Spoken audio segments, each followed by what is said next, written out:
நம சிவாய சிவாய நமக. அனைத்து உறவுகளுக்கும் வணக்கம். கார்த்திகை மாதம் சிவாலயங்களிலே சங்காபிஷேகம் நடைபெறும்.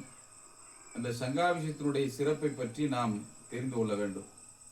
ஏன் கார்த்திகை மாதத்திலே திங்கள் கிழமையிலே அது நடைபெறுகிறது என்று பார்த்தோமேனால், கார்த்திகை மாதத்திலே எம்பெருமான் ஈசன் அக்னி புலம்பாக இருப்பார். அவரை குளிர்விப்பதற்காக நாம் அந்த சங்காபிஷேகத்தை செய்கிறோம். சங்காபிஷேகத்தை நீங்கள் அந்த சங்கை எடுத்து காதிலே வைத்தீர்களேயானால் ஓம் என்கின்ற அந்த பிரணவ ஓசை கேட்கும். நன்றாக உற்று கேட்டீர்களேயானால் அந்த ஓசை நீங்கள் உலகினுடைய வடிவமும் ஓம் ஓம் என்கின்ற அந்த ஓம் பிரணவத்தினுடைய வடிவமாகவே இருக்கிறது. எனவே அந்த பிரணவ வடிவமான சங்கினை கொண்டு, பிரணவ ஒளியை எழுப்புகிற அந்த சங்கினை கொண்டு எம்பெருமான் பிரணவத்தின் பொருளாகவே இருக்கிற எம்பெருமான் ஈசனுக்கு அபிஷேகம் செய்கிற பொழுது அவர் மிக நல்ல அந்த அக்னி பிளம்பாக இருக்கக்கூடிய எம்பெருமான் குளிர்ந்து இருப்பார். பொதுவாக கார்த்திகை மாசத்திலே சூரியன் அவருடைய பகை வீடான விருச்சிகத்திலே சஞ்சரிப்பதால் சந்திரன் நீச்சத்தில் இருப்பார்.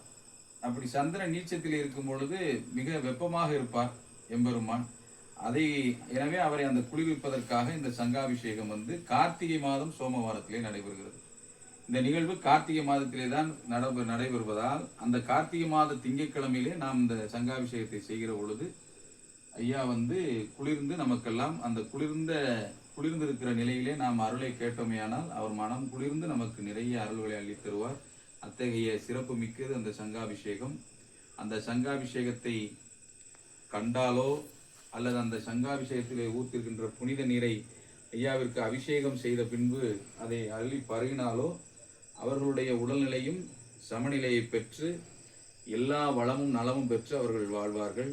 அந்த ஐயா குளிர்ந்திருக்கிற வேளையிலே அந்த வரத்தை நாம் நிறைய கேட்ட வரத்தை பெற முடியும். இந்த நமது விருதுநகர் மாவட்டம் வத்திராயிருப்பு வட்டம் நத்தம்பட்டி பேருந்து நிலையத்திலிருந்து வழிவிடும் முருகன் கோயிலுக்கு மிக இருந்து ஒரு 3 கிலோமீட்டர் தூரத்திலே அர்ஜுனா நதிக்கரையிலே நமது ஆலயம் இங்கே பார்த்தீர்களேயானால் இங்கே காட்சி கொடுக்கின்ற நந்தியம்பெருமான் அங்கே அருள்பாலித்துக் கொண்டிருக்கின்ற ஆதி சொக்கநாதர் லலிதாசன நிலை, அதாவது ராஜாவாக இங்கே அமர்ந்து பெருமாள் அருள்பாலித்துக் கொண்டிருக்கிறார். நீங்கள் நிறைய ஆலயங்களுக்கு சென்றிருப்பீர்கள், வைணவ தலங்களுக்கெல்லாம். அங்கே பெருமாள் ஒன்று நின்று கொண்டிருப்பார் அல்லது சயன கோலத்திலே படுத்திருப்பார். இங்கேதான் ராஜாவாக அமர்ந்து லலிதாசன நிலையிலே அமர்ந்து இங்கே அருள்பாலித்துக் கொண்டிருக்கிறார்.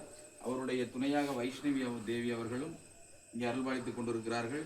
இந்த சிற்பங்கள் எல்லாம் 1200 ஆண்டுகளுக்கு மேல் பழமையானது. இது முக்கால பாண்டியர்களுடைய ஆட்சி காலத்திலே வழங்கப்பட்ட விக்கிரகங்கள் என்று தொல்லியல் துறையின் மூலமாக இங்கே கண்டு ஆராய்ச்சி பண்ணி சொல்லி சென்றார்கள். அத்தகைய மிக பழமையான தலம், மிக பழமையான விக்கிரகங்கள் அருள்பாலிக்கக்கூடிய சிவனும் பெருமாளும் ஒரே இடத்தில் நமக்கெல்லாம் அருள் செய்யக்கூடிய மிகப்பெரிய திருத்தலத்திலே வருகிற 15/12/2025 திங்கட்கிழமை, கார்த்திகை கடைசி திங்கட்கிழமை அன்று 108 சங்காபிஷேகமும் திருவாசக முற்றோதலும் சிறப்பாக நடைபெற இருக்கிறது. திருவாசக முற்றோதலை காண்பது என்பது ஒரு வேள்வியிலே அமர்ந்து கண்ட புண்ணியம் கிடைக்கும். அந்த மிகப்பெரிய வேள்வி ராஜபாளையத்தை சேர்ந்த அடியார்களாலும் திருத்தங்களைச் சேர்ந்த அடியார் பெருமக்களாலும் இங்கே மிக சிறப்பாக அந்த திருவாசக முற்றோதல் நடைபெற இருக்கிறது. 108 சங்காபிஷேகம் நடைபெற இருக்கிறது.